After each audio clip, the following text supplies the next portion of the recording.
राजेश भैया start, please start. Okay. सभी साधकों को प्रणाम। आज हम गायत्री महाविज्ञान के 11वें भाग में प्रवेश कर रहे हैं। जो ऋषियों की धरोहर है, जो परम पूज्य गुरुदेव की धरोहर है, माता जी की धरोहर है, जो गुरुदेव और माता जी ने अलग अलग साहित्यों के माध्यम से जो विस्तार में बताया है, उसी को लेकर के हम विवेचना कर रहे हैं। तो उस विवेचना करने के पहले उस परम पूज्य गुरुदेव और माता जी को याद करते हैं। आप लोग 1 मिनट का हम लोग ध्यान करेंगे। आंखें बंद रखिए, हाथ गोद में लेके आइए। पूरा का पूरा जन्म रुकुटी के मध्य में, वहाँ पे गुरुदेव और माता जी विराजमान हैं, उनको प्रणाम करेंगे। एक श्लोक बोला जाएगा, उस श्लोक को आप मन ही मन मानस पटल पे लेके आएंगे। ओम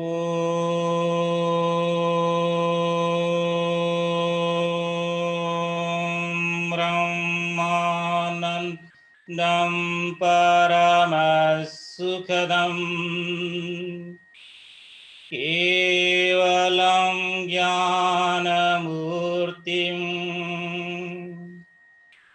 द्वन्द्वातीतं गगनसदृशं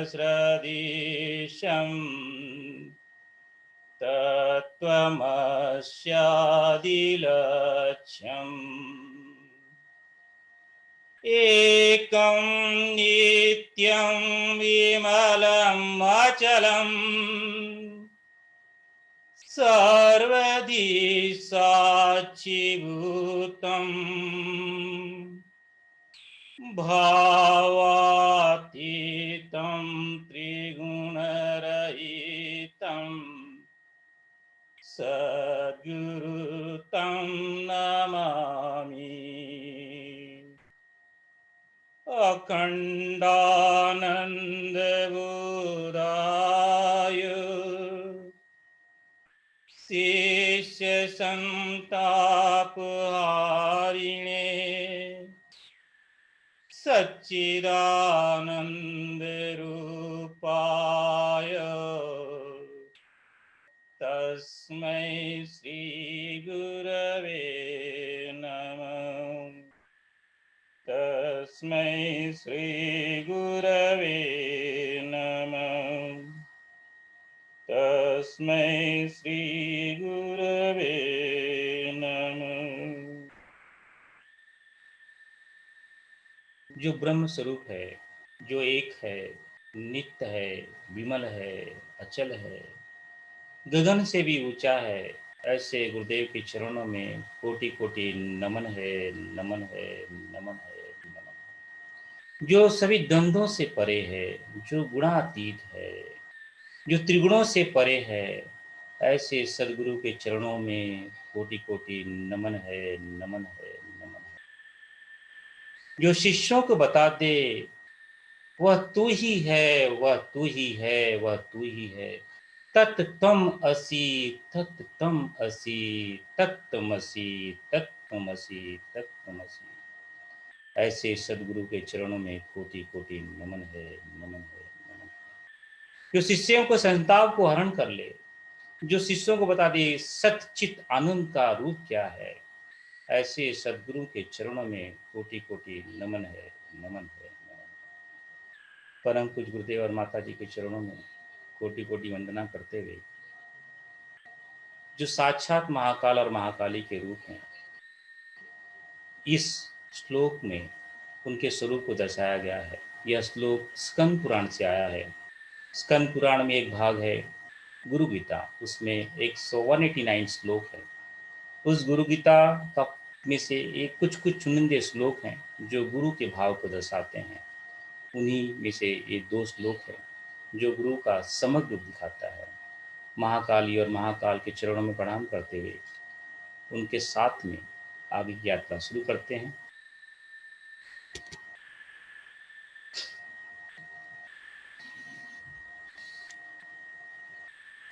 परम पूज्य गुरुदेव कहते हैं कि ब्रह्म एक है, वो निर्गुण है, निराकार है, अविनाशी है। उसके अलग अलग नाम हैं। कोई उसको ओम कहता है, कोई वुही कहता है, कोई ओंकार करता है। जब वो उसमें कोई गुण नहीं है, वो निराकार है। उसमें कोई विकार नहीं है। जब उसमें एक से बहु अनेक बनने की चेष्टा होती है, इच्छा होती है, तब इच्छा शक्ति गायत्री आदि शक्ति की उत्पत्ति होती है। यह अधिशक्ता गायत्री दो रूपों में दिखाई देती है, एक है गायत्री, एक है सावित्री। इसी को अलग अलग ऋषि मुनियों ने सतोगुणी और तमोगुणी कहा है। इसी को किसी ने विद्या माया और अविद्या माया कहा है। इसी को किसी ने परा प्रकृति और अपरा प्रकृति कहा है। इसी को किसी किसी ऋषि मुनि ने बला शक्ति और अति बला शक्ति कहा के नाम से संबोधन किया। वस्तुतः ये गायत्री और सावित्री ही हैं।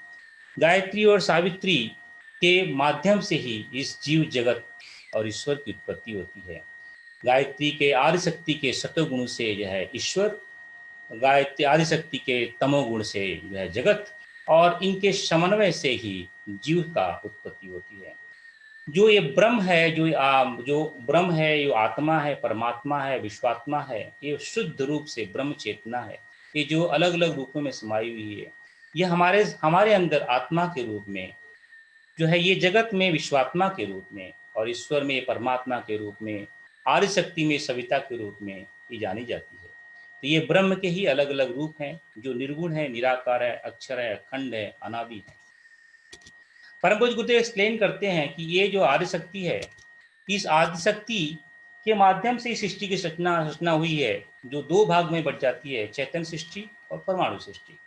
चैतन्य सृष्टि को ही जो है गायत्री और परमाणु सृष्टि को ही सावित्री के नाम से उद्बोधन किया जाता है। लेकिन ये दोनों वस्तुतः एक ही हैं, एक ही माँ के दो नाम हैं, एक ही आदिशक्ति के दो रूप हैं। एक है जो चैतन्यता को उत्पन्न करती है, उसके अधिपत्य को बनाती है, पालन निर्माण उत्पत्ति के चैतन्य को विषय की ब्रह्मा विष्णु महेश सरस्वती लक्ष्मी काली का जो है रूप देती, चैतन्यता पैदा करती है। एक उसको चला, ये है चैतन्य भाग। चैतन्य और जड़, जड़ में जो है उसमें है पंचकोश, उसके अंदर है भुवन, उसके अंदर पंचतन्मात्मा, उसमें है स्थूल महाभूत, सूक्ष्म महाभूत, ये जो है उसका जो है जड़ भाग। तो जड़ और चेतन मिलकर के ही ये दोनों ही आदिशक्ति के रूप हैं। नाम अलग अलग हो सकते हैं, लेकिन जो है ये रूप एक ही है, एक ही शक्ति है आदिशक्ति। इनके माध्यम से ही जो है ईश्वर और जगत बनता है, और ईश्वर जगत ही मिलकर के जीव में है, उसमें जीव ईश्वर जगत के रूपांतर में भाग में ही जीव अपना जो है खेल खेलते रहता है। सो ये आदिशक्ति और जो है आदिशक्ति जो है गायत्री और सावित्री की साधनाएं एक ही है। परम पूज्य गुरुदेव ने बड़ी स्ट्रॉन्ग ढंग से जो वेद शास्त्रों में, वेदों में, उपनिषदों में, अलग अलग धर्माचार्यों ने जो है, मनीषियों ने जो इसकी विवेचना की है, आज के परिपेश में गुरुदेव ने उसका ध्यान रखते हुए हम सभी को लिए एक सौम्य मार्ग दिया है गायत्री और सावित्री का। जब हमारे अंदर गायत्री में, जब हमारे अंदर गायत्री जब जागती है, तो हमारे आत्मा अद्वैत भाव ले जाती है, आत्मवाद का भाव ले जाती है। जब हम अद्वैत में स्थित हो जाते हैं, तो हमारा पंचकोश, पंचतत्व और पांच प्राण शुद्ध हो जाता है। अद्वैत की भावना आने से ही हमारे अंदर जो दो गुण हैं बहुत प्रखरता से दिखाई देने लगते हैं। एक है प्रखर प्रज्ञा और सजल श्रद्धा। जब प्रखर प्रज्ञा और सरल श्रद्धा हमारे अंदर आती है, तो हमारे जो है जितनी भी इंद्रियाएं हैं, जितनी भी दिशाओं के दो दोष हैं, वो शुद्ध हो जाते हैं, वो एकदम पवित्र हो जाते हैं। जब प्रखर प्रज्ञा और सरल श्रद्धा पूर्ण रूप से हमारे अंदर आ जाती है, तो हमारे अंदर नीर क्षीर विवेक का पूर्ण रूप से, नीर क्षीर विवेक की जो बुद्धि आ जाती है, हम जो है नीर और क्षीर की सद्बुद्धि मिल जाती है। जब हम नीर और क्षीर की सद्बुद्धि मिल जाती है, तब हम हमेशा प्रसन्न रखते हैं। कोई भी सुविधा हो या ना हो, कोई भी साधन हो ना हो, हम हमेशा प्रसन्नता को प्राप्त करते हैं। तो यही है गायत्री और सावित्री। एक तप को पता, एक जब हम गायत्री के योग के, जब हम योग में शुरू जब अस्तित्व हो जाते हैं, तो अपने आप हमारा शरीर जो है तपने लगता है, हम जो है हमारा आत्मा जो है उस आत्मा में शुद्धिकरण होने लगता है। ये गायत्री जो है, ये एकांकी साधना में हम जब जाते हैं, गायत्री की चैतन्यता को प्राप्त करते हैं, तो हमारे अंदर ही सामूहिकता, पारमार्थिक ही निकलता है। हम जो है सेवा, यदि आप देखोगे गुरुदेव ने दो भाग बताए हैं, साधना, स्वाध्याय, संयम और सेवा। तो जो है ये साधना और स्वाध्याय एक साथ में चलते हैं, संयम और सेवा एक साथ में चलते हैं। दो भाग जो है बताए हैं। तो ये एक जो है एकांकी यात्रा, जब हम गायत्री की एकांकी यात्रा करते हैं, तो हमारे अंदर जब गायत्री स्थापित हो जाती है, तो हम अपने आप जो है सबके लिए कल्याण के लिए, सबके लिए सद्भावना के लिए, सबके लिए सद्गुणों के लिए जो है कामना करने लगते हैं। ये है एकांकी और सामूहिक साधना।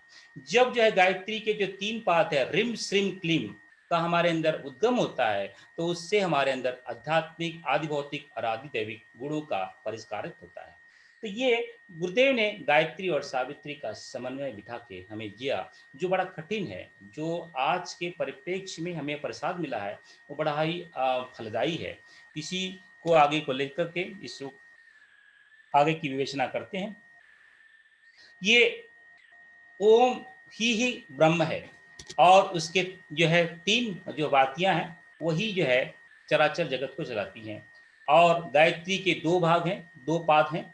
तत्सवितुर्वरेण्यम देवस भर्गो देवस देवस जो भाग है वही गायत्री है। धीमहि धियो यो न प्रचोदयात् वही सावित्री है। ये गुरुदेव ने पिछली विवेचना में हमने पढ़ा था, इसको देखा था, तो आज उसको रिकैप कर लिए हैं। गुरुदेव ने इस गायत्री और सावित्री को अलंकारिक रूप से हमें प्रदर्शित किया, ऐसा उनका कोई रूप नहीं है। ये गुरुदेव कहते हैं, गुरुदेव का एक प्रवचन है, उसमें कहते हैं कि गायत्री कोई एक मुख वाली, 2 मुख वाली, या हंस वाली, या कमल वाली, या जो है उसको 15 मुख, ऐसा कुछ नहीं है। ऐसा ये तो हमें बताने के लिए, क्योंकि हम मनुष्य जो है जो कुछ दिखाई देता है, जो कुछ सुनाई देता है, जो कुछ स्पर्श से महसूस कर सकते हैं वही समझ सकते हैं। इसलिए परम पूज्य गुरुदेव ने ये और ऋषि मुनियों ने ये हमें बताने के लिए अलंकारिक ढंग से बताया कि जो है ये जो चैतन्यता वाली जो शक्ति है, जो आत्मिक शक्ति है, जो अंतरंग की जो यात्रा करवाती है, वो एक मुख यानी अंतरंग की यात्रा, एक अकांग की यात्रा, एक मुख की यात्रा, और 2 हाथ यानी प्रखर प्रज्ञा और सरल श्रद्धा, और इसके अंदर वेद और कमंडल। और जो सावित्री है, जो है हमारे अंदर जो हम एक मुखी होएंगे, तो जो हमारा जो शरीर है, जो स्थूल शरीर है, सूक्ष्म शरीर है, कारण शरीर है, इसके अंदर जो 5 देवता हैं, जो 5 कोष हैं, जो 5 प्राण हैं, जो 5 तन्मात्राएं हैं, जो 5 ज्ञानेंद्रियां हैं, जो 5 कर्मेंद्रियां हैं, वो जो है उनका जो है परिष्कार होने लगता है। और उनके परिष्कार होने से जो हमारी 10 इंद्रियां हैं, उनमें जो जो है उनका जो है उद्गुण होता है, उसके अंदर जो है एक प्रफुल्लता आती है। ये है गायत्री और सावित्री का समर्थमत। एक जब हम आत्मिक मात्रा जो गायत्री हमारे अंदर स्थापित होती है, आत्मा का कल्याण के लिए हम जिसे सुन लेते हैं, तो हम परमार्थिक होने लेते हैं। हम जो है हमेशा दूसरों के कल्याण के लिए सुनते हैं। आपने ये परम पूज्य गुरुदेव ही थे, आपने शायद कभी नहीं सुना होगा कि राष्ट्र कुंडलिनी जागरण वो कैसे संभव हुआ। परम पूज्य गुरुदेव ने 24-24 लाख के महापुरुषण करने के पश्चात उसके जो है उसके जो भाग का जो है पुण्य भाग का था, उन्होंने उससे राष्ट्र कुंडली जागरण, वो इसी आत्मिक आत्मा गायत्री को आत्मसात करके जो है परमात्मिक रूप से, सामूहिक रूप से राष्ट्र कुंडली है, राष्ट्र सावित्री की साधना को जो है उन्हें जो है जो साधना जो बताई थी, मतलब वही था कि गायत्री को जब आत्मसात करते हैं तभी जो है हम सावित्री का जो है जो तात्विक है, जो प्रामाणिक है, उसको जो शुद्धिकरण कर सकते हैं। आज हमारा जो गायत्री के चैतन्यता में हमने देखा कि 12 जो है 12 शक्तियां के अलग अलग नाम है। इसकी विवेचना हमने पिछले सप्ताह की थी। और ये सावित्री के जो है अलग अलग नामों से जाना जाता है। इसकी जो विवेचना जो है पिछले हम कर चुके हैं। डिटेल में जो है 1-2 सप्ताह के बाद में फिर से जाएंगे, लेकिन जानकारी के लिए यहाँ से जो है यहाँ पर रखा हुआ है। अब जो है परम पूज्य गुरुदेव कहते हैं कि जो गायत्री है योग माता है। जितने भी योग हैं सभी योग की शक्तियां गायत्री से उत्पन्न हुई है, क्योंकि ओमकार की झंकार से ही गायत्री उत्पत्ति होती है, वही है गुण वाली गायत्री। तो गुरुदेव इसकी विवेचना करते हुए कहते हैं कि गायत्री स्वयं पूर्ण योग है। यह विद्वान लोग कहते हैं योग का कोई इससे बाहर कोई योग नहीं हो सकता। इसलिए परम ऐसे योग को जो है गायत्री को यह है क्या बोला जाता है, योग माता। दूसरा जो है उदाहरण देते हुए गुरुदेव कहते हैं जो विद्या जो है अभाव से भाव और अपूर्ण से पूर्ण को बनाती है, उसी को योग कहते हैं। और ये योग जो है गायत्री के माध्यम से मिल जाता है। बहुत सारे भाइयों में भ्रांति है कि योग यानी आसान प्राणायाम, ये जो है ये योग है। ये योग नहीं है। योग में है जो योग का एक ही उदाहरण है, जो जिस चीज से हमारे जीव का परमात्मा से मिलन हो उसको कहते हैं योग। बाकी का चीजें से वो योग नहीं है। योग का शाब्दिक अर्थ होता है जोड़ना, लेकिन अध्यात्म जगत में योग यानी अपने जीव को, मतलब हमें अपने आप को परमात्मा में विलीन कर देना, उसे कहते हैं योग। उसे गुरुदेव ने आगे बढ़ाते हुए कहते हैं संसार में योग साधना से अधिक बड़ा कुछ भी नहीं है। उन साधनाओं में गायत्री योग ही सबसे सुलभ और सबकी माता है। गुरुदेव और फर्दर इसको एक्सप्लेन करते हैं कि आज तक की जो योग साधनाएं बाहर निकली हैं उनका लगभग 6000 गिना जा सकता है, लेकिन ये गिनती जो बाहर निकली हैं ऐसे अनगिनत योग हैं जिनके जो है बाहर अभी इसको जो है बाहर नहीं निकली हैं। लेकिन उन सभी साधनाओं का जो जननी है, उन सभी साधनाओं का जो केंद्र है वो गायत्री है। और इन सभी साधनाओं का उद्देश्य क्या है? इन सभी साधनाओं का उद्देश्य है अपने आप जो अभाव है, अभाव को भाव से पूर्ण करना, अपूर्णता को पूर्णता में लाना, इसे है योग विद्या। और इनका उद्देश्य एक ही है, अपने अंदर ज्ञान, आनंद और परिपूर्णता लेके आना। यानी योग ये है कि जिस क्रिया से हमें ज्ञान मिले, आनंद मिले और परिपूर्णता मिले, यानी तीनों जरूरी है।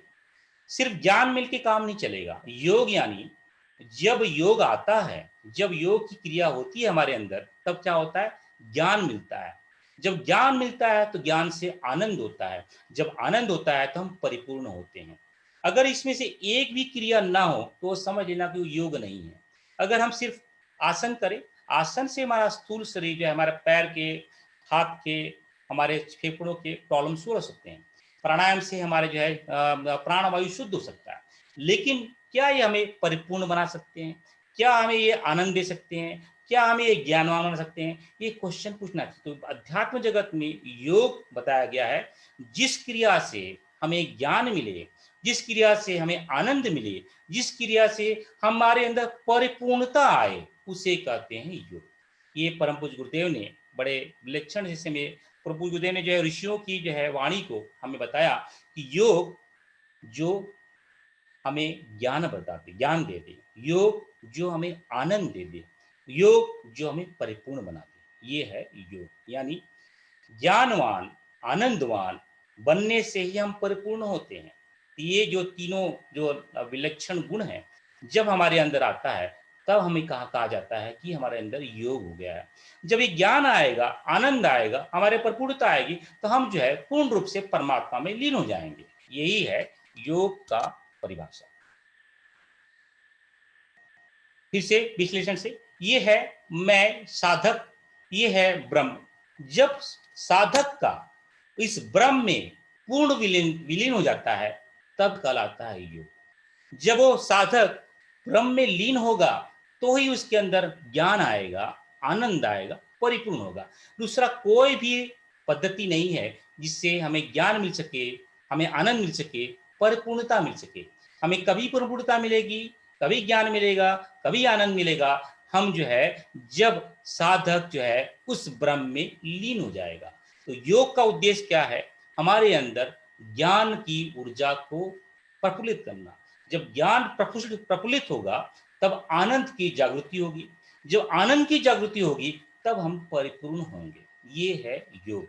आत्मा को परमात्मा से मिलाना, मस्तिष्क को हृदय से मिलाना, ये स्थूल भाषा है। मस्तिष्क, हृदय, ये स्थूल भाषा है। यानी ये जो हृदय है ये हमारा जो है चैतन्य क्षेत्र है, और ये जो मस्तिष्क में है ये परमात्मा क्षेत्र है। ये आत्मा और परमात्मा, इसका जो अगर हम विश्लेषण करेंगे अध्यात्म जगत में, यानी आत्मा, हृदय यानी जहाँ पे मैं बैठा हूँ, और मस्तिष्क यानी जहाँ शास्त्र जो परमात्मा बैठा हुआ है, इन दिनों को मिलन को ही योग कहते हैं। माया को विवेक से, माया यानी कौन?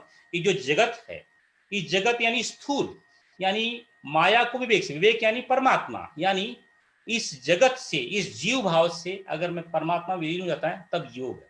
यानी अलग अलग ढंग से आत्मा को परमात्मा, मस्तिष्क को हृदय, माया को विवेक, यानी तीनों भाषाओं में यही बताया गया है कि जब साधक जो है सविता में लीन हो जाता है, जब साधक ब्रह्म में लीन हो जाता है, जब साधक परमात्मा में लीन हो जाता है, जब साधक गुरु सत्ता में लीन हो जाता है, तब उसे कहते हैं योग।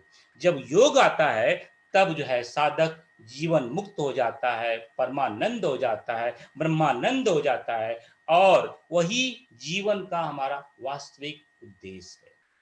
बाकी के जितने भी कोई भी चीज हैं उसको योग नहीं कहा जा सकता। यो योग नहीं है, क्योंकि योग की परिभाषा बड़ी क्लियर है। जो जोड़ता है, और जोड़ने से क्या मिले? हमें आनंद मिले, ज्ञान मिले और परिपूर्णता मिले। जब ज्ञान मिलेगा, आनंद मिलेगा, परिपूर्णता मिलेगा, तब उसे कहेंगे जोड़ना। किससे जोड़ना बोलेंगे? हमारा जोड़ना परमात्मा से, हमारा जोड़ना सविता से, हमारा जोड़ना गुरु सत्ता से, तब जो है ये कहलाएगा योग। बाकी का कोई भी चीज है योग नहीं कहलाएगी।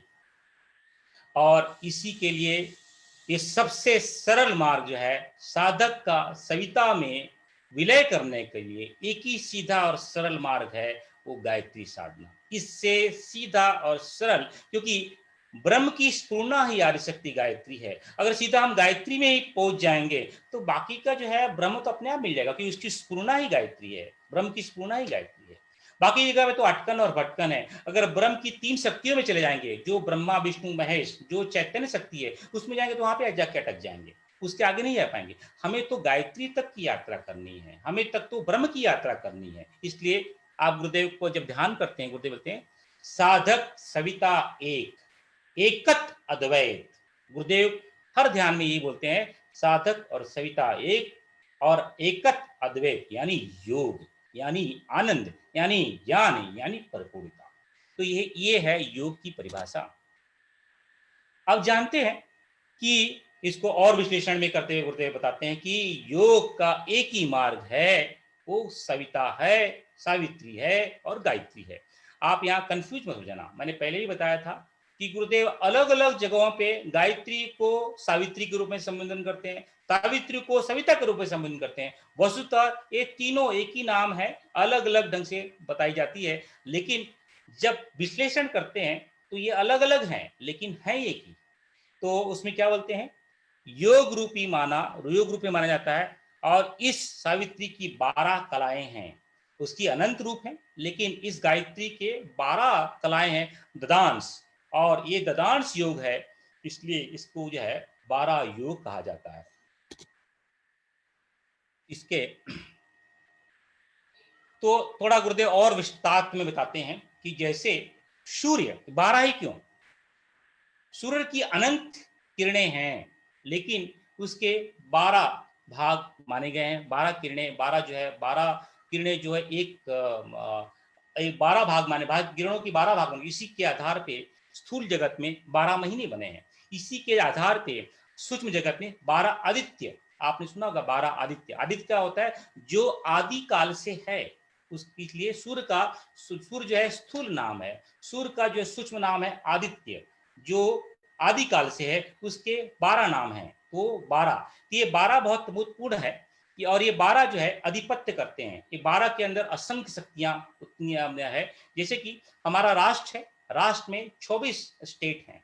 तो ये अलग अलग स्टेट हैं, लेकिन ये किसको रिप्रेजेंट करते हैं? भारत देश को रिप्रेजेंट करते हैं। वैसे ही ये सब किसको रिप्रेजेंट करते हैं? ये आदिशक्ति गायत्री को रिप्रेजेंट करते हैं। लेकिन ये अलग अलग, उनके अलग अलग सुविधा के लिए ऋषि मुनियों ने उनको अलग अलग 12-12 भागों में बांट दिया है। इसी को कहते हैं जो है ददांश योग कहते हैं। और इनका जो अधिपत्य है वो है सूर्य करता है। सूर्य के माध्यम से ही जागरण, प्रस्फुटन, विकास, संचलन, अभिवर्धन होता है। यानी सूर्य, यानी यहाँ सूर्य स्थूल सूर्य की बात नहीं हो रही है, ये पहले ही बताया गया है। यहाँ पे सविता की बात हो रही है, यहाँ पे गायत्री की बात हो रही है, यहाँ पे सावित्री की बात हो रही है। और इससे पहले मैंने बताया कि 12 शक्तियां, जैसे 12 मास, वैसे ही 12 जो है शक्तियों के बारे में बताया गया है। वैसे मचेंद्र नाथ ने, गोरखनाथ ने, ये जो बड़े बड़े हमारे ऋषि हुए हैं, इन्होंने 84 योग जो है, 84 योग को बहुत जो है 6000 योग जो है लिखी गई हैं, जिसको जो है लोग जानते हैं। गुरुदेव लिखे हैं कि 6000 योग जो है तो प्रचलित है, जिसको लोग जानते हैं। पर लोग बोलते हैं कि उससे असंख्य गिनतियां हैं, जिसको हम योग की गिनतियां नहीं कर सकते। उनमें से ऋषि मुनियों ने 84 योग जो है, 84 योग की मान्यता, मतलब कि उसको जो है प्रमुख माना है। और उनमें से 12 प्रमुख हैं, और उनका सबका संचालन, उनका सबका उद्गम, सबका उनका केंद्र बिंदु जो है गायत्री या सावित्री ही है। आज हमारा जो है, हम जो है उस 12 गायत्री के ददांश योग को जानने की चेष्टा करेंगे। परम पूज्य गुरुदेव ने इसको बड़ा विस्तार से विश्लेषण किया है कि गायत्री के 24 अक्षरों में कैसे ये 12 योग समाये हुए हैं। तो ये एक का नाम है प्रणव, एक का नाम है विश्व, एक का नाम है ध्यान, एक का नाम सहज, प्राण, शक्ति, सूर्य, भक्ति, ज्ञान, लय, नाद और ग्रंथि। आज हम इन 12 योगों को गायत्री मंत्र के आधार पे देखने की चेष्टा करेंगे। पहला योग है प्रणव योग। प्रणव योग को एक्सप्लेन करते हुए गुरुदेव लिखते हैं कि संसार में जो है आपने संसार की जो उत्पत्ति जो है श्लोक के माध्यम से गुरुदेव एक्सप्लेन करते हैं, संसार में सृष्टि का कारण ब्रह्म ओमकार ही है। उस ब्रह्म ओमकार के कारण से ही ज्ञान और विज्ञान बनता है और उसकी हमें उसका ही आराधना करनी चाहिए और हमारी जो है चेष्टा है पूर्ण रूप से उसी ब्रह्म को जानने के लिए होनी चाहिए। कि हमारी जो गायत्री कार्यशाला की जो पहली विवेचना थी, हमने उसमें एक्सप्लेन किया था कि और गायत्री महाविज्ञान के आप तीसरे पेज में ही अभी होंगे कि ब्रह्म की झंकार से ही जो है ये जो है पूरा सृष्टि चलता है।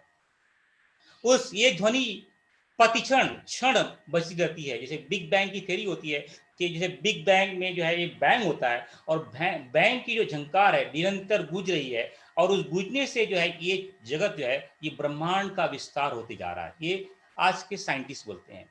हमारे पूर्वज क्या बोलते हैं कि जो ये ओम है, ये जो झंकार है ब्रह्म की जो स्फूर्णा है, वो स्फूर्णा जो है ओम के झंकार के नाम से जो ओम के गुंजन से गुजरती है और उस गुंजन के कारण ही ये चराचर जगत जो है चलता है। और ये ऋषि मुनियों ने ये जो है गुरुदेव लिखते हैं सूक्ष्मदर्शी ऋषियों ने समाधि अवस्था में इसको समाधि जो व्यक्ति जो साधक जो गुरु समाधि अवस्था में जा सकता है तभी उसको सुना जा सकता है। हम जो ओम करते हैं हम इसलिए करते हैं, हम उसका जो है एक परम पूज्य गुरुदेव या ऋषि मुनियों ने हमें उसका एक अलंकारिक रूप दिया है कि आप इसको गुंजन करते करते शायद उस जो गुंजन चल रही है उसमें जो है अपने आप को लीन कर पाओ। तो परम पूज्य गुरुदेव और ऋषि मुनियों ने इस ओमकार को बड़े विस्तार से बताया कि इसलिए गायत्री मंत्र में जो पहला जो अक्षर आता है वो आता है प्रणव, ओम का ही आता है। और ये ओम जो है इसी ओम को जो ऋषि मुनि ने उसको जानने के लिए 2 मार्ग बताए हैं, एक ब्रह्म योग और एक नाद योग। उसका हम जो है विस्तार में नीचे करेंगे। जो नाद योग में ये आप देखते हैं कि नाद योग में 2 योग बताए गए हैं। एक जो है अलग अलग वाणियों को अलग अलग झंकारों को सुनते सुनते उस ओमकार की ध्वनि को पकड़ना। जैसे जैसे बहुत सारे ऋषि मुनि क्या बताते हैं कि आप ध्यान लगाओ, ध्यान लगा करके अपने अंतर जगत में यात्रा करो और जो अंदर की जो ध्वनि आ रही है उसको सुनने की कोशिश करो, उसको पकड़ने की कोशिश करो। तो उसको पकड़ते पकड़ते पकड़ते पकड़ते आप शायद उस ओमकार की ध्वनि को पकड़ पाओ। दूसरा मार्ग है कि हमारे शरीर में 6 ग्रंथियां हैं, 6 चक्र हैं, उनको तोड़ करके उस ग्रंथियों को मोड़ करके उसका भेदन करके उन जब पूरा भेदन हो जाता है तब जो है आपको जो है उस ओमकार का जो है ध्वनि सुनाई दे सकती है। तो ये प्रभु जी एक्सप्लेन करते हैं उसके 2 मार्ग। इसलिए आप जो देखोगे हम सभी लोग 6 बजे एकत्र होते हैं और नाद योग करते हैं। माता जी नाद योग करवाती हैं।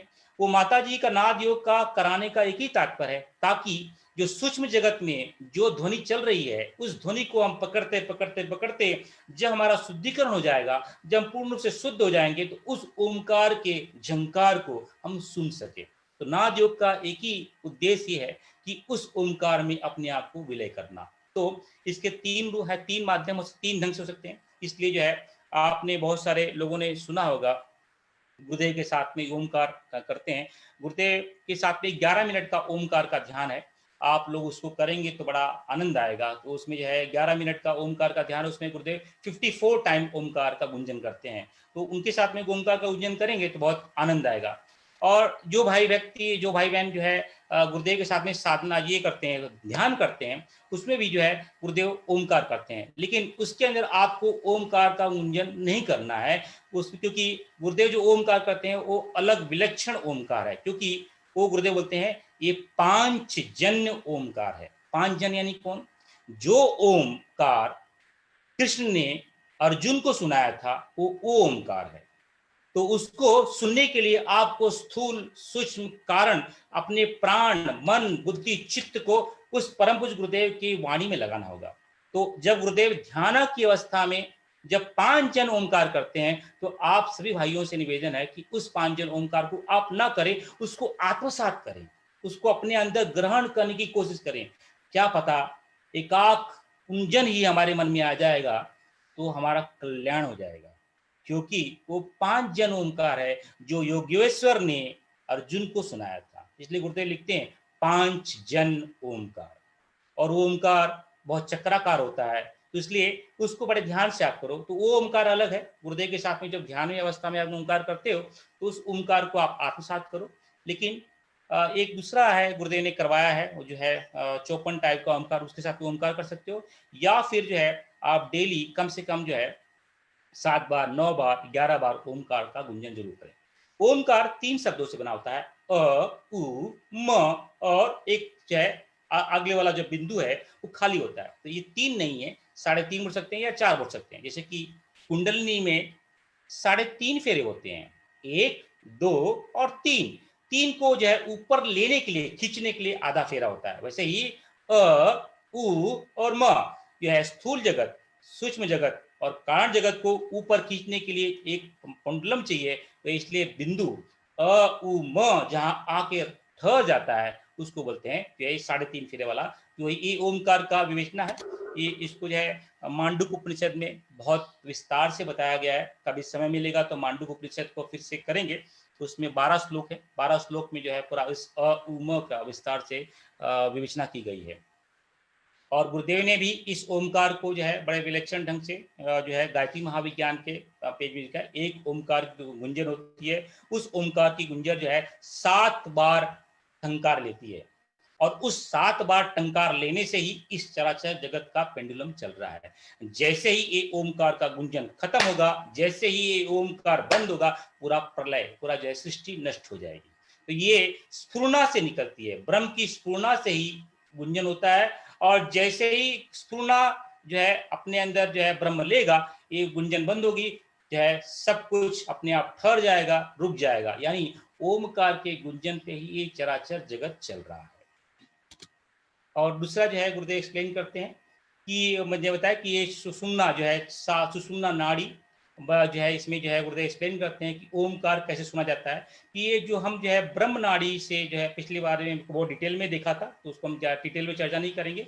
सिर्फ जो है यहाँ पे गुरुदेव ने उल्लेख किया है कुंडलिनी का, इसलिए यहाँ पे उल्लेख कर रहे हैं कि यहाँ पे जो सच चौक काला परमाणु है, जब ये काला परमाणु और ये जो है मल्टीफोल्ड वाला जो है, तो ये जो है मल्टीफोल्ड सहस्त्रार्ध वाला परमाणु जब एक हो जाएंगे, इनके बीच की ऊर्जा एक हो जाएगी, तब कुंडली जागृत हो जाएगी, तब हमें जो है ओमकार की गुंजन सुनाई देगी। ये है प्रणव। प्रणव में ये फिर से जो है इसको मैंने बताया था कि ये जो अंतिम वाला भाग है अ उ और म, ये जो है ओम, यानी जब हमें ये 3 जो है अ उ म यानी प्रणव, जब तीनों जो है एक में आएंगे, तब ये प्रकृति, गायत्री, सावित्री, तुरिया, परा, ये सब ओम के ही नाम है। तब जो है ओमकार। तो ये है प्रणव, यानी अपने आप को उस परम चेतना में एकाकार करना, उसको बोलते हैं प्रणव की साधना। प्रणव की साधना हम जो है कैसे कर सकते हैं? 3 माध्यम से। डेली अपने लाइफ में 3 बार, 5 बार, 7 बार, 9 बार ओमकार करो, या फिर जो है नाद योग करो, या फिर है कुंडली जागरण की ध्यान धारणा करो। उससे जो है आपको जो है ओमकार के गुंजन को सुनने में सहायता मिलेगी। ये है प्रणव योग। दूसरा योग है विश्व योग। विश्व योग आपने गायत्री मंत्र देखा होगा। गायत्री मंत्र में पहला है ओम, बाद दूसरा है भू भुव स्व। तो भू भुव स्व, ये जो है विश्व योग। यानी पहले जो ओम जो है निराकार है, उसके अंदर कोई गुण नहीं है, वो निर्गुण है। जब उसमें गुण आती है तब ये जगत बनता है, भू बनता है, भुव बनता है, स्व बनता है। और इन जगत को चलाने के लिए 3 चैतन्यता आती है, ब्रह्मा, विष्णु, महेश, या फिर जो है अलग अलग शब्दों में इसको सरस्वती, लक्ष्मी, काली भी बोल सकते हैं। तो ये है, ये 3 व्याप्तियां जो ब्रह्म जो है गायत्री की 3 व्याप्तियां जो है वो विश्व योग को दर्शाती है। इससे हमें विश्व में अपने आप को एकाकार करने की क्षमता मिलती है। तो पहले ओम से हम जो है एकाकार होते हैं, वो जो है प्रणव योग बोलते हैं। वो जो है भू भुव स्व में आत्मसात एक रूपता आने से हमें विश्व योग की प्राप्ति होती है। विश्व यानी पूरा जगत ब्रह्मांड में अपने आप को हम लय कर पाते हैं। ये कहलाता है विश्व योग। विश्व योग में परम पूज्य गुरुदेव बोलते हैं कि ये तीनों लोक पर्यंत में अपनी आत्मा को फैलाना और देखना, अपने आप को मैं सब में हूं और सब मेरे में है, ऐसा भाव जागृत करना ही विश्व योग कहलाता है। अब कैसे प्राप्त होगा? जैसे जैसे हमारे अंदर गायत्री प्रफुल्लित होगी, जैसे जैसे गायत्री प्रफुल्लित होगी, गायत्री मंत्र का हम पठन पाठन ध्यान करेंगे तो क्या होगा, ओम में हमारी पकड़ आ जाएगी। जब ओम में पकड़ आ जाएगी तो आस्ते आस्ते भू भुआ स्व में पकड़ आ जाएगी। जब भू भुआ स्व पकड़ आएगी तो हम आस्ते आस्ते हम एक रूपता अपने आप में देखेंगे कि देखेंगे ये सामने वाला व्यक्ति भी मैं ही हूँ और ये मैं जो सामने वाला है मैं हूँ और मैं ही वो सामने वाला हूँ। इस तरह की एक रूपता आस्ते आस्ते आपको दिखाई देने लगेगी। तब समझना चाहिए कि हाँ, मैं विश्व योग में प्रस्थापित हो गया हूँ और मेरी गायत्री जो है प्रफुल्लित हो रही है और मैं सही मार्ग में चल रहा हूँ। तो गुरुदेव ने इसका एक विराट विश्लेषण दिया है। गायत्री पंजर नाम का एक सूत्र है, उस सूत्र में जो है इसका डिटेल में विश्लेषण किया है परम पूज्य गुरुदेव ने।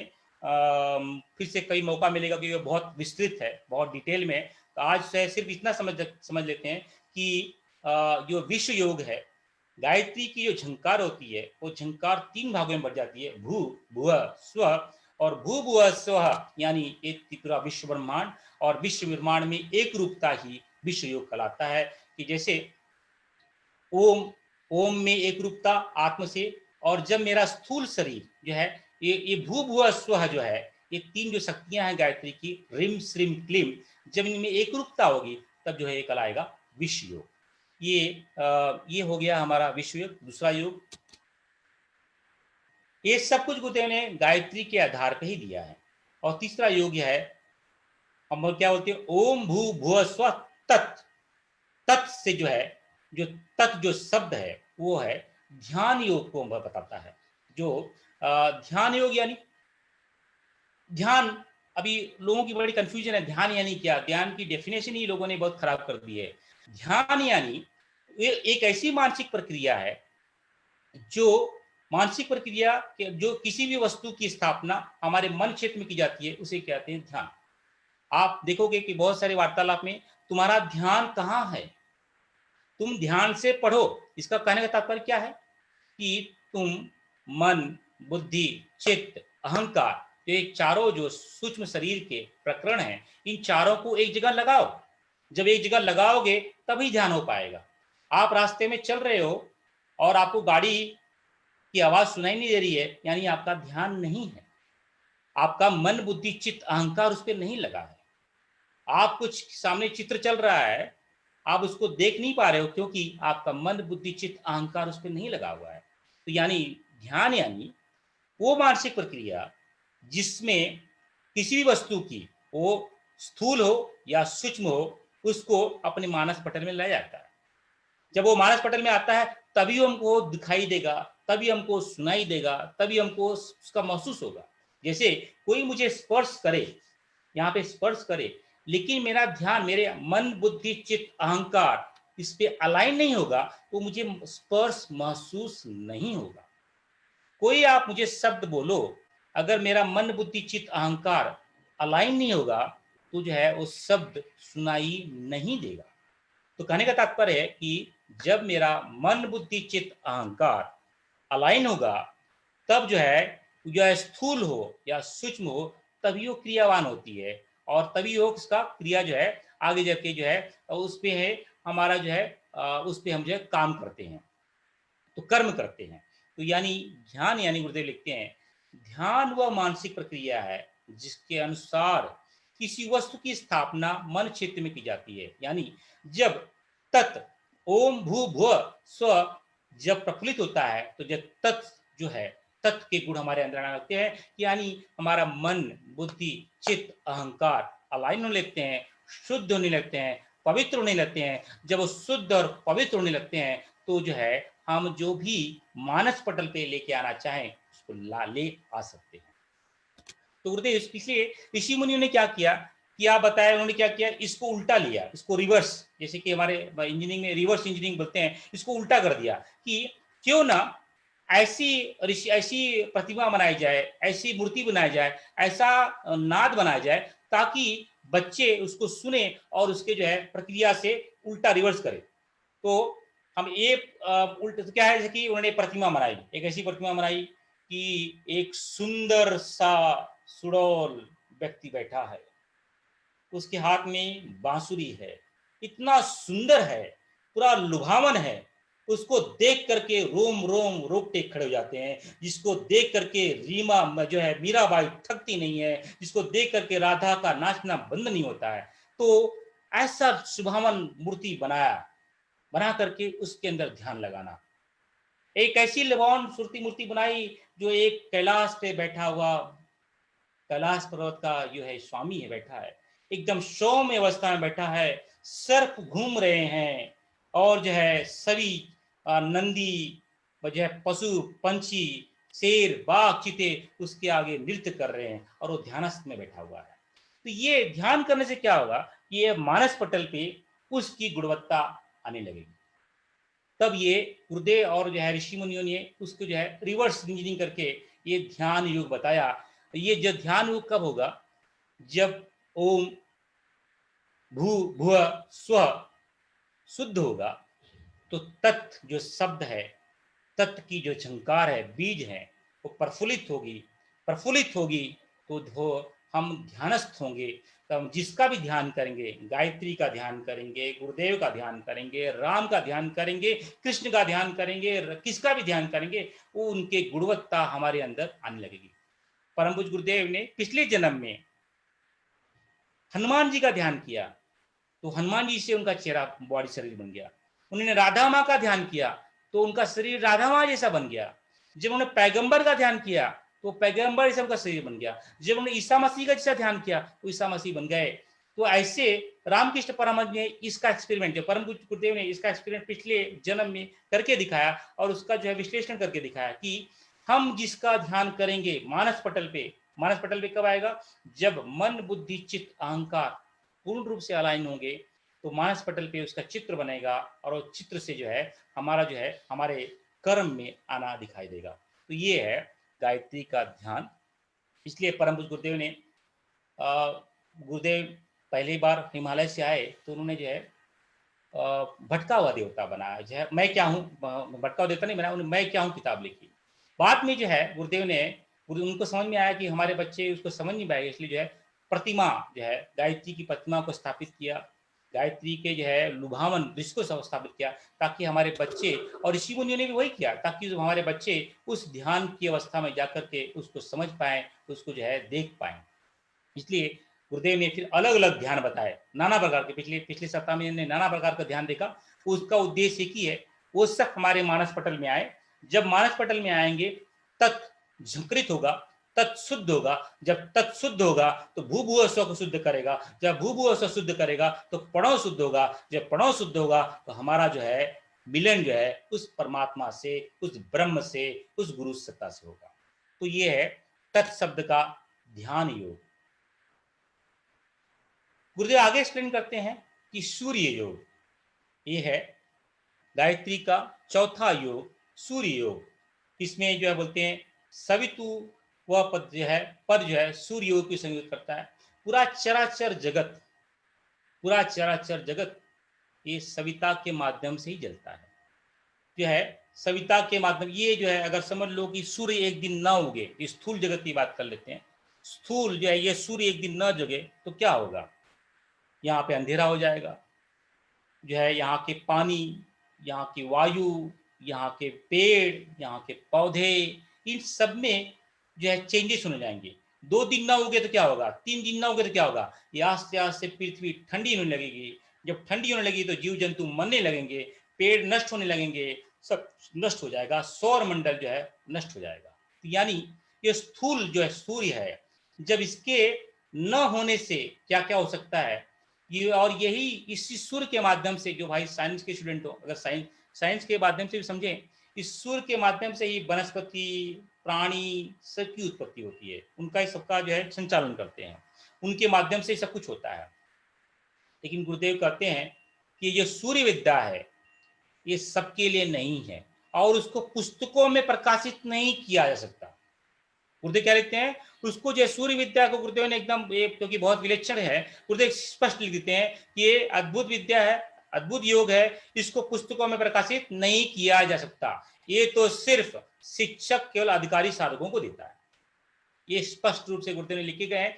आपने विशुद्धानंद का नाम सुना होगा, जो वाराणसी में थे, गुरुदेव उसको उनका उल्लेख भी करते हैं। विशुद्धानंद जो है सूर्य के माध्यम से फूल को पत्थर बना सकते थे, पत्थर को फूल बना सकते थे। उन्होंने बहुत सारे जो है विशुद्धानंद की आत्मकथा पढ़ेंगे, 2 मोटी मोटी उनकी आत्मकथाएं हैं, उसको पढ़ेंगे तो बड़ा विलक्षण मालूम कि विशुद्धानंद ने कैसे उनको किसी को कुछ खाने की इच्छा हुई, तुरंत जो है सूर्य के माध्यम से वो लेके आ गए। यानी सूर्य के तत्व से ही सब कुछ है। ये जो तत्व है ये पूरे परमाणु है, ये सूर्य से बने हुए हैं। अगर सूर्य के माध्यम से इन परमाणुओं में फेरबदल करके उसका फूल का रसगुल्ला, रसगुल्ले का मिठाई, मिठाई का फूल, फूल का पलंग, पलंग का घर, घर का कार, कुछ भी बनाया जा सकता है इन तत्वों में बदलाव करने से। ऐसे ऐसे योगी हैं, लेकिन परम पूज्य गुरुदेव ने लिखा है कि इसका पुस्तकों में प्रकाशन नहीं किया सकता। सिर्फ जो है जो अधिकारी साधक हैं, गुरुदेव वहां लिखते हैं अधिकारी साधक, जो अधिकारी साधक हैं वही है, वो गुरु सत्ता के माध्यम से ले सकते हैं। तो थोड़ा विश्लेषण कर लेते हैं कि भाई ये जो सविता है ये सूर्य है। सूर्य के 3 भाग हैं जो दिखाई देता है। ये तो सिर्फ क्या है, इसका आदि भौतिक रूप है, ये परमाणुओं का बना हुआ है। ये है, ये क्या है, हीलियम और हाइड्रोजन का बना हुआ है। इसका जो है ये जो इसका सूक्ष्म स्वरूप है, जो आदिदेविक स्वरूप है, उसको आदित्य बोलते हैं। उसमें जो है प्राण है, वो प्राण का भर्ग है। और जो इसमें चेतना है, जो उसका जो है सूक्ष्म स्वरूप है, जो उसका कारण स्वरूप है, जहां से सबकी उत्पत्ति हुई है, उसका नाम है सविता। तो गुरुदेव इसको एक्सप्लेन करते हैं, जो अंधकार को दूर करता है इसको इसलिए सूर्य कहते हैं। जो समस्त जगत का आदि कारण है इसलिए इसको आदित्य कहते हैं। जो उत्पत्ति करता है इसलिए सविता कहते हैं। यानी सूर्य जो है ये स्थूल है, आदित्य है ये सूक्ष्म है, और सविता है ये कारण है। यानी कारण यानी जहां से सबकी उत्पत्ति होती है उसको बोलते हैं सविता। ये दिखाई देने वाला सूर्य सविता नहीं है, हम सब में सविता का भर्ग है। ये तो सिर्फ है इसलिए क्योंकि इस सौर मंडल का अधिपत्य, इस सौर मंडल का जो वाहक है सूर्य है, इसलिए ये हमारा एक अलंकारिक रूप है उस सविता तक पहुंचने के लिए। इसलिए गुरुदेव जब ध्यान करवाते हैं बोलते हैं उगते हुए सूरज का ध्यान करो। यानी उगता हुआ जो सबको जन्म देता है, जो उगता हुआ, गुरुदेव दोपहर के सूरज का ध्यान नहीं करवाते, उगते हुए सूरज का ध्यान करो। यानी जो सबको जन्म देता है, इसलिए जो सबको उत्पत्ति करता है उसका। जब सूरज उगता है एक अलंकारिक ढंग से, वो सविता का स्वरूप है जिससे जहां की उत्पत्ति होती है। यानी सूर्य के उगने से ही सब कुछ जो है उत्पत्ति होती है। ये अलंकारिक भाव से ही गुरुदेव जो है उसको सविता का रूप से बातें और बोलते हैं कि लाल कलर का उगता हुआ सूर्य हिमालय की छाया जो है ऊपर से। तो ये है सविता, जो चराचर जगत में ऐसे करोड़ों, ऐसे जो है ऐसे करोड़ों अरबों खरबों, गुरुदेव लिखते हैं ऐसे जो हमारे सौर मंडल में तो एक सूर्य है, हमारे मिल्की वे में ऐसे 25 करोड़ सूर्य हैं, और ऐसे ब्रह्मांड में तो अनंत सूर्य हैं। उन सूर्य को जो चेतना देता है, उस चेतना में जो चेतना का भाग है उसको सविता कहते हैं। तो ये सविता जो सूर्य है सविता नहीं है। तो यहाँ पे गुरुदेव जो है सविता योग बताते हैं। थोड़ा सविता का और विश्लेषण करते हैं कि एक मशहूर सविता का नाम है मार्तंड, यानी जो ब्रह्मांड में मृत अंड में, मृत मार्तंड यानी जो मृत अंड में चेतना पैदा कर दे उसको बोलते हैं मार्तंड। यानी जो मृत है अंडा जो है ब्रह्मांड, ब्रह्मांड में जो चेतना देता है उसको बोलते हैं मार्तंड। जो देवताओं को अमृत देता है उसको बोलते हैं सविता। और इस चराचर जगत में जो प्राण देता है उसको सविता। यानी स्थूल भाव, सूक्ष्म भाव और जो है कारण भाव। तो कारण भाव जो सविता है वो है जो है यहाँ पे जो है गुरुदेव उस तत्व यानी उस सविता की बात कर रहे हैं। सवितु, सवितु यानी उसकी बात कर रहे हैं, उस चेतना की बात कर रहे हैं। इसलिए मंत्र शास्त्रों में इसने मंत्र जो है, मंत्र के 5 भाग होते हैं। एक मंत्र हर एक मंत्र का एक ऋषि होता है, छंद होता है, देवता होता है, बीज होता है, तत्व होता है। मंत्र शास्त्रों में गायत्री के देवता का नाम सविता है। सविता यानी हिरण्यगर्भ यानी ब्रह्मवर्चस्व यानी ब्रह्म, ये है सविता। तो ये है सूर्य योग, यानी अपने आप को सविता में लीन कर देना ही कहलाता है सूर्य योग। अल्टीमेट एम यही है, अपने आप को उस ब्रह्म चेतना में लीन करता। उसके आगे का जो है योग शक्ति योग। शक्ति योग जो है वरेण्यम, जो आगे का शब्द आता है वरेण्यम, उससे माध्यम से शक्ति योग। जो गुरुदेव लिखते हैं कि अगर शक्ति विहीन व्यक्ति कुछ नहीं कर सकता, उसके अंदर जो है वरेण्यम श्रेष्ठ को कहते हैं, जो श्रेष्ठ है। उपनिषदों में इसी कहते हैं नायम आत्मा बलहीनम तलय, मतलब जो आत्मा बलहीनों को प्राप्त, मतलब कि आत्मा जो है बलहीनों को प्राप्त नहीं खुद नहीं होती है। और शक्ति के उपासक जो हमारे जो है ये पौराणिक काल में तीन उपासक थे। एक शाक्त उपासक थे, एक वैष्णव थे और एक शिव उपासक थे। तीन जो है पौराणिक काल में तीन उपासक थे। शाक्त उपासक, अभी शाक्त उपासक गुरुदेव बोलते हैं कलंकित हो चुका है, क्योंकि लोगों ने इसको जो है बहुत नीचे गर्क में डाल दिया है, क्योंकि उसके अंदर लोगों ने मद, मांस, मैथुन, मीन, ये 5 जो मकार है उसको डाल करके उसको जो है नष्ट कर दिया है। लेकिन शाक्त जो है शक्ति उपासना बड़ी उत्कृष्ट लेवल की उपासना है। उसके अंदर जो है बड़ा उत्कर्ष आता है। उसके माध्यम से उस ब्रह्म चेतना को प्राप्त किया जा सकता है। उसके माध्यम से वरेण्यम को प्राप्त किया जा सकता है। अगर वरेण्यम मिल जाएगा तो तत्व मिल जाएगा, तत्व मिल जाएगा तो भू से मिल जाएगा, भू से मिल जाएगा तो ओम मिल जाएगा, और जब ओम मिल जाएगा तो आत्मा का परमात्मा का मिलन हो जाएगा। तो ये लेकिन गुरुदेव कहते हैं कि वो आज लोगों ने इसको नुकसान में बता दिया है, और गुरुदेव इसको फर्दर एक्सप्लेन करते हैं। 7 जो है जो 8 तरह की जो है बल जो है शक्ति को उन्होंने उल्लेख किया है। और आप सभी ने दुर्गा सप्तशती जो है नवरात्रि आती है, परम श्रद्धे जो जितनी भी नवरात्रियाँ होती हैं उन नवरात्रियों में दुर्गा सप्तशती का श्लोक करवाते हैं गीता के माध्यम से। तो 9 दिनों का उनका जो है विवेचन चलता है। तो उन दुर्गा सप्तशतियों में जो है मधुकैटम, महिषासुर, शुंभ, इन 3 का वध का विस्तार से बड़ा विलक्षण ढंग से डिस्कशन किया जाता है। परम पूज्य गुरुदेव बोलते हैं कि मधुकैटम यानी हमारा काम, महिषासुर यानी क्रोध, शुंभ यानी लोभ।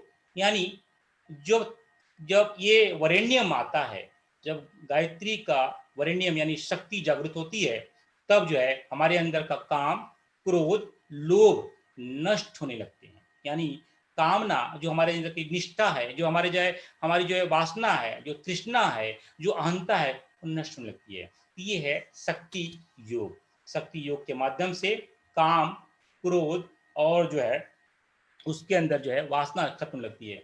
इसी शक्ति का विश्लेषण माता जी ने, आपने देखा रहेगा, गायत्री चालीसा आप लोग करते हैं भाई बहन लोग, माता जी ने बड़े विलक्षण ढंग से गायत्री चालीसा को जो है बताती हैं, क्या विलक्षणता है उस गायत्री माँ की। तो ये वो एक शक्ति का ही जो है शक्ति योगी है। जो भाई बहन गायत्री चालीसा करते हैं उनके अंदर एक अद्भुत शक्ति का संचार होता है। उनके माध्यम से वरेण्यम के जो बीज है उसका खुलना होता है। वरेण्यम के माध्यम से हम ओम तक की यात्रा कर सकते हैं। आगे का जो योग है जो हमारे जो है भर्ग से आता है, वो भर्ग जो है ये प्राण योग कहलाता है। यानी भर्ग यानी प्राण, ये जो है ये प्राण योग, ये हमारा जो है छठा योग है।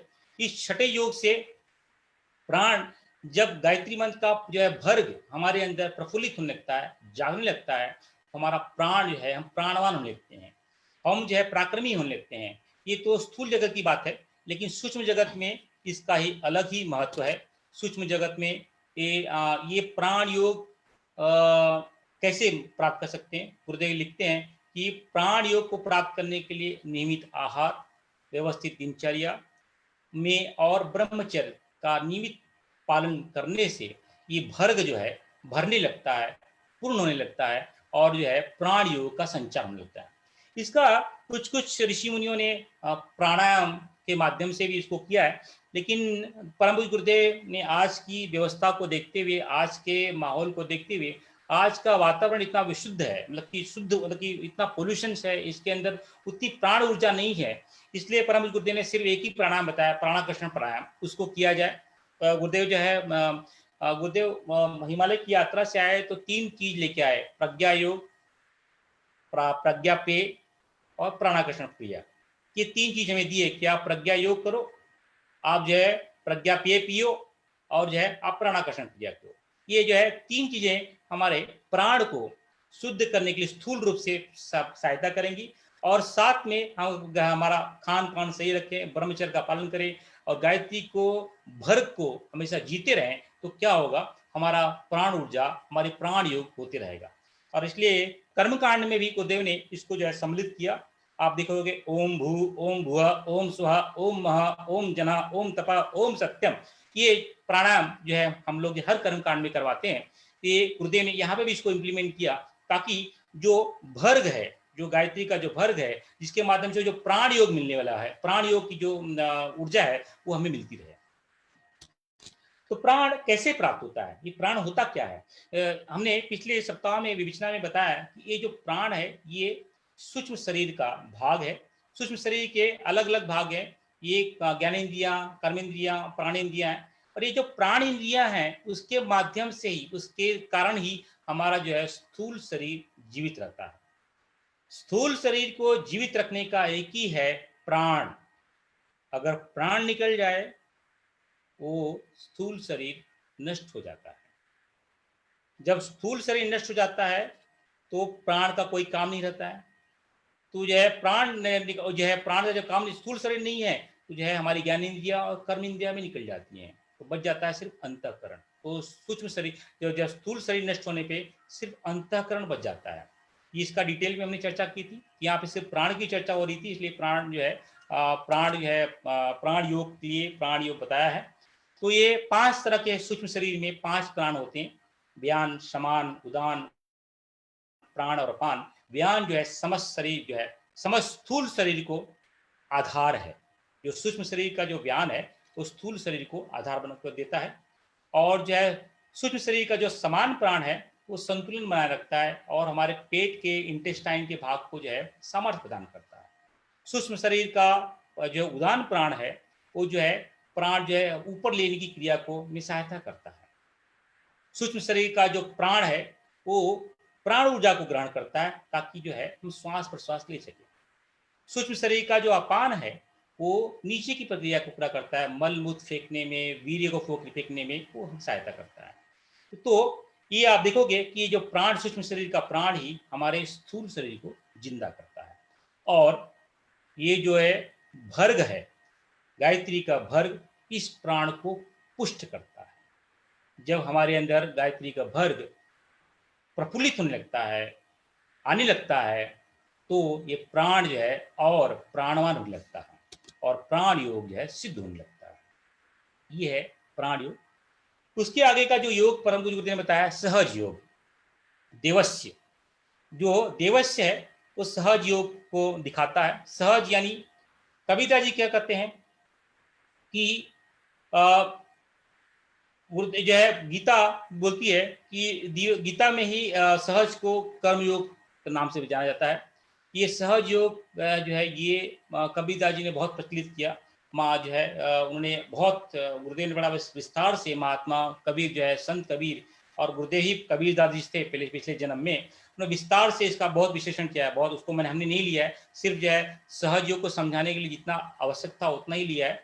लेकिन गुरुदेव ने भगवान कबीरदास जी के को बहुत विस्तार में एक्सप्लेन करते हुए सहज योग को एक्सप्लेन किया है। तो देवस जो है, देवस जब आता है तो हमारे अंदर जो है सहज योग आने लगता है। तो सहज योग यानी क्या? सहज योग गुरुदेव एक्सप्लेन करते हैं, इसमें कुछ भी करने की आवश्यकता नहीं होती है। ना उसमें कोई उपवास करना पड़ता है, न व्रत करना पड़ता है, न नीति करनी पड़ती है, न धोती करनी पड़ती है, न नौली करनी पड़ती है, न कपालभाति करनी पड़ती है, न प्राणायाम करना पड़ता है, कुछ नहीं, इसका कोई नहीं है। सिर्फ सहज योग में क्या होता है, मन को हृदय से जोड़ना होता है, उसी को बोलते हैं सहज योग। और इसमें क्या करना होता है, ये एक किताब है गुरुदेव ने लिखी है, मैं क्या हूं, ये है, इसी को आप बोल सकते हैं सहज योग। इसमें बड़े विस्तार से परम गुरु जी ने बताया है। अब इसको इसमें गुरुदेव ने नाम नहीं दिया है, लेकिन इसमें गुरुदेव लिखते हैं कि मैं अविनाशी आत्मा हूं, शरीर मेरा वस्त्र मात्र है, मैं कुछ भी करूंगा वह आत्मा के हित की दृष्टि से ही करूंगा। ये है सहज योग, यानी मैं अविनाशी आत्मा हूँ, मैं स्थूल शरीर नहीं हूँ, मैं सूक्ष्म शरीर नहीं हूँ, मैं कारण शरीर नहीं हूँ, मैं इनके परे जो इनका जो केंद्र है, जो उनकी ऊर्जा है, वह आत्मा हूँ। जो है वो है सहज योग, वो है मैं क्या हूँ की साधना।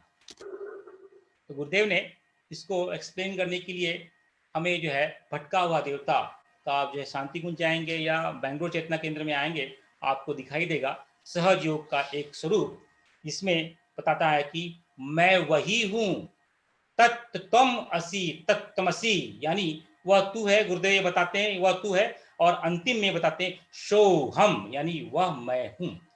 ये है सहज योग। यानी दिन भर की चर्या में जब देवस्य हमारे अंदर आने लगता है, गायत्री का जब देवस्य आता है, तो जो मैं हमारे अंदर सहज योग आने लगता है, और मैं अपने आप को जो है उस परमात्मा में लीन कर लेता हूँ।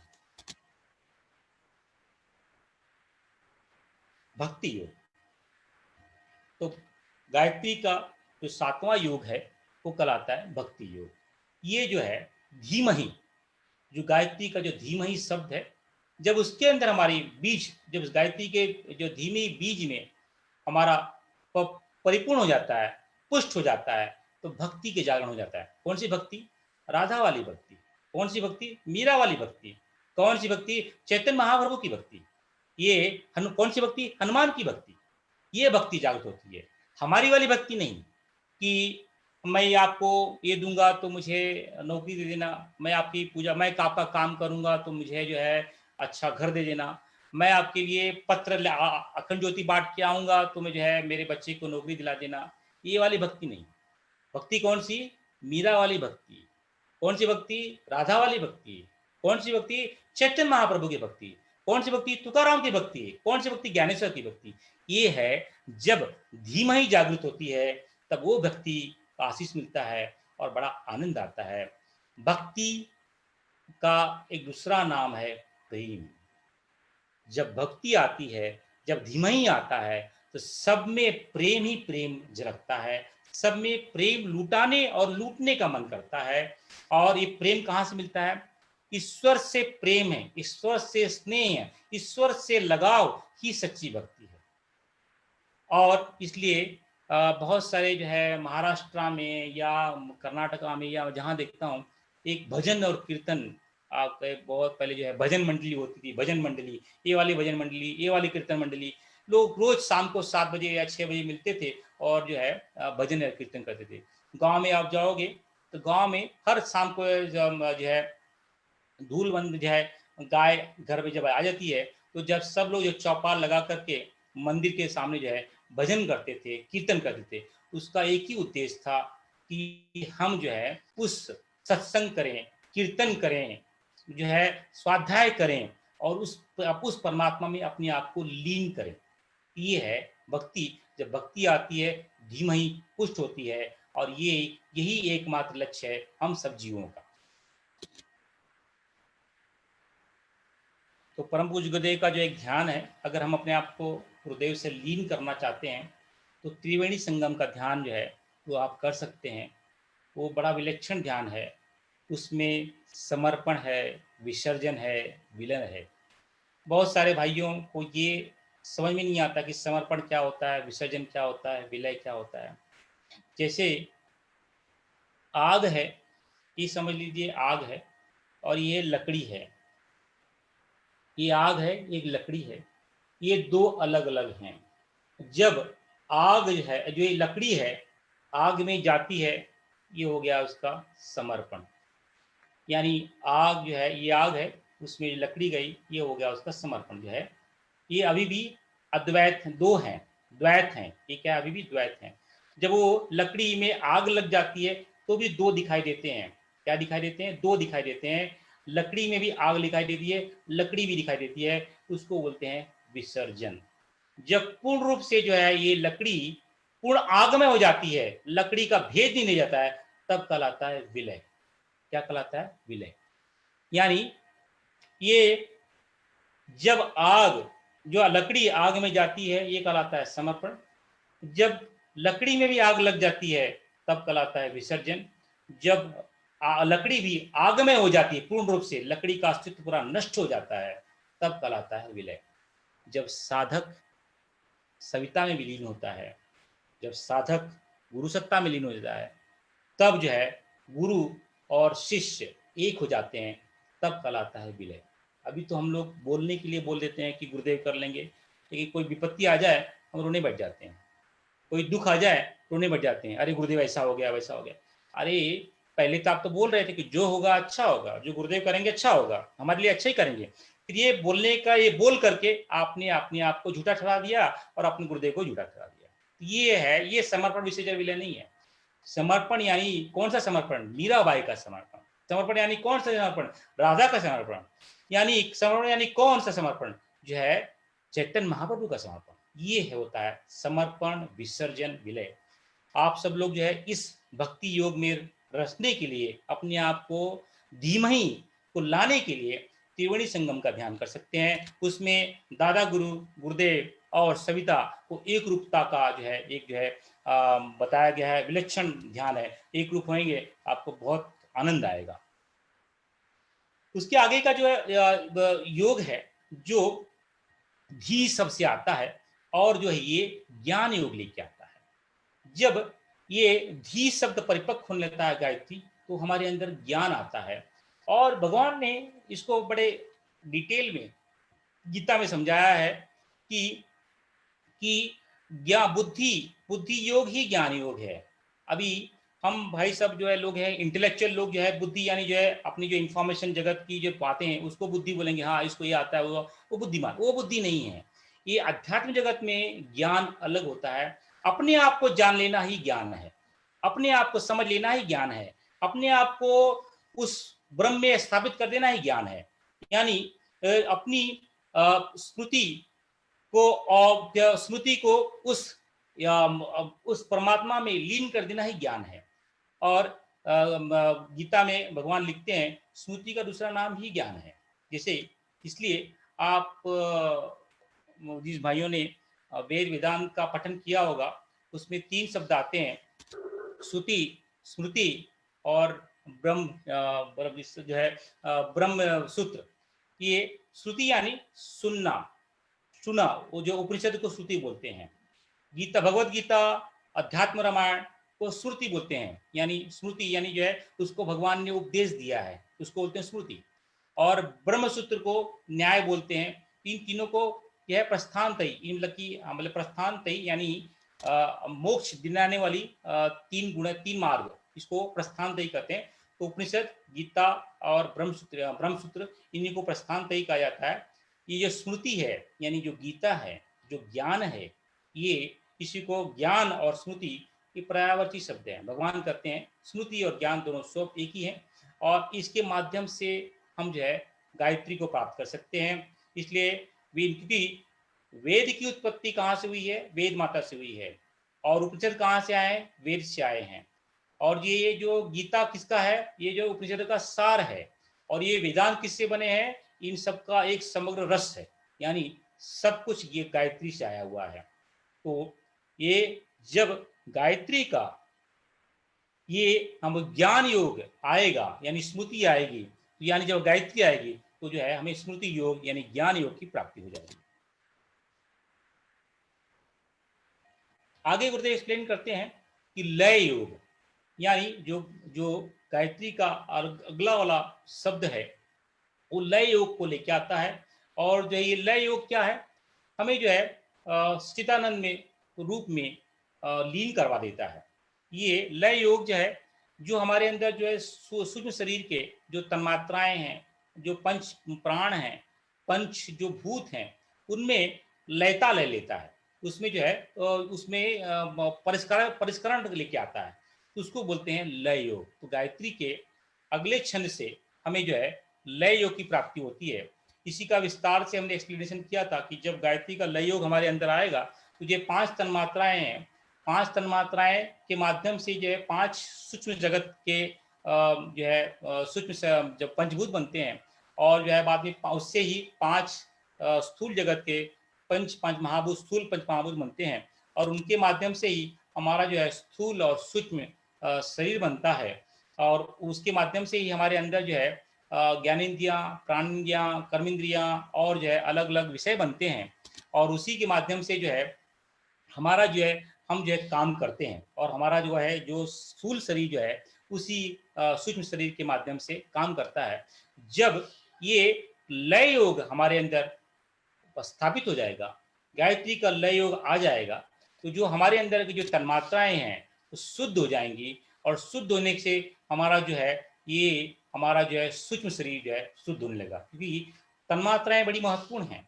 ये तन्मात्राएँ शुद्ध होंगी, तो ये हमारे कर्मेंद्रियाँ, प्राणेंद्रियाँ, ज्ञानेंद्रियाँ और अंतःकरण शुद्ध होंगे। इसकी डिटेल में हमने चर्चा पहले की है, तो वहाँ पे उस चर्चा अभी नहीं करेंगे। सिर्फ़ ये बताने की चेष्टा यहाँ पे है कि लय योग यानी तन्मात्राओं का शुद्धिकरण। आगे है नाद योग।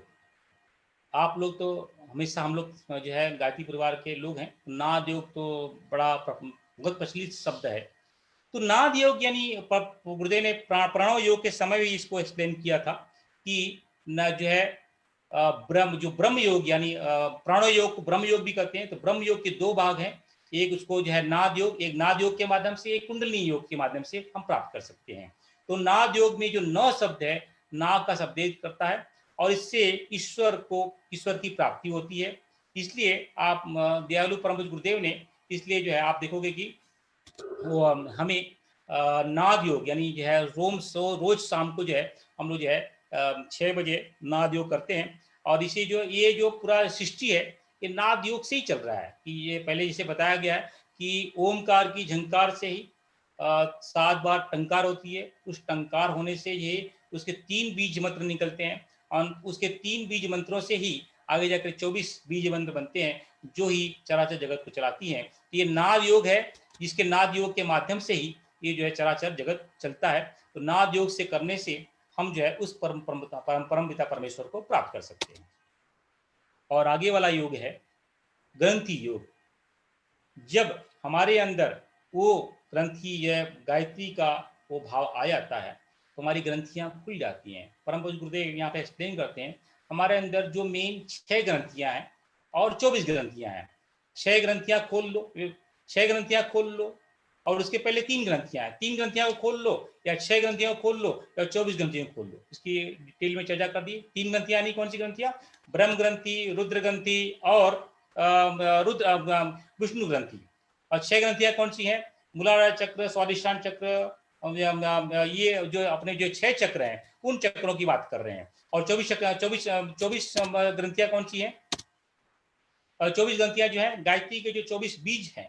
तो गुरुदेव यहाँ पे एक्सप्लेन करते हैं कि ये जो ग्रंथियां हैं, जो 6 ग्रंथियां हैं या 3 ग्रंथियां गायत्री के अक्षरों में गुम्फन है समस्त गुरा ग्रंथियों का समावेश है। वैसे तो हमारे शरीर में अनंत ग्रंथियां हैं, सूक्ष्म शरीर, स्थूल शरीर की बात नहीं कर रहा हूँ, सूक्ष्म शरीर में अनंत ग्रंथियां हैं। उसमें से महत्वपूर्ण 108 ग्रंथियां हैं, 108 में से महत्वपूर्ण 24 ग्रंथियां हैं, 24 में से महत्वपूर्ण 6 ग्रंथियां हैं, 6 में से महत्वपूर्ण 3 ग्रंथियां हैं, 3 में से महत्वपूर्ण 1 ग्रंथियां हैं। आप किसी भी माध्यम से अपने आप को खोल सकते हो, आप उस परम चेतना में लीन कर सकते हो। इसलिए गुरुदेव एक्सप्लेन करते हैं मनुष्य के अंतःकरण में गायत्री के अक्षरों से सूक्ष्म भूत 24 शक्तियां प्रकट होती हैं। जैसे पिछले सप्ताह ही हमने देखा था 3 ग्रंथियां होती हैं, 3 ग्रंथियां जो है उसको जो है उसके हम जो है माध्यम से हम वर्चस्व, तेजस, ओजस के माध्यम से 3 ग्रंथियों का भेदन कर सकते हैं।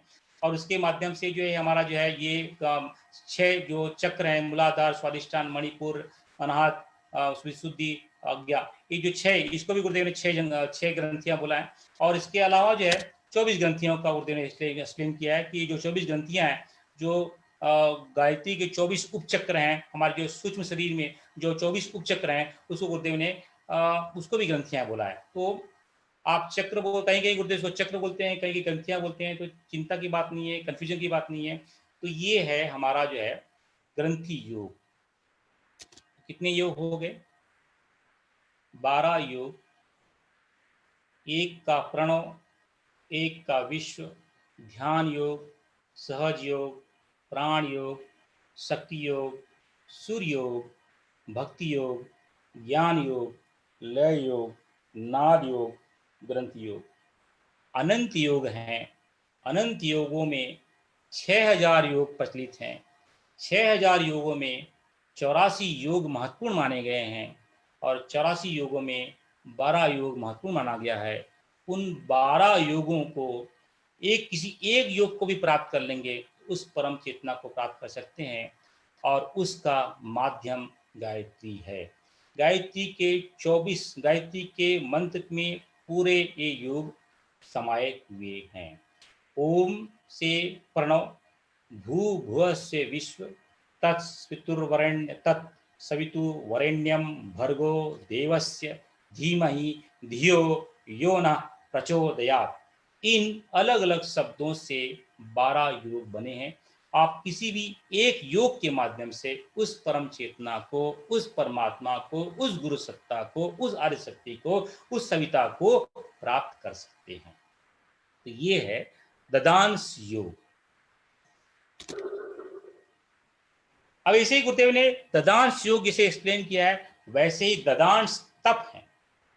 ददांश तप में निष्कासन, तितिक्षा, कर्षण, गौकल्प्य, साधना, प्रदत्य, साधना, ब्रह्मचर्य, मौन, अर्जन, अश्वाद, उपवास, चंद्रायन, ये 12 तप हैं। गुरुदेव ने इसको भी एक्सप्लेन किया है। कितना समय हो गया? 8:30।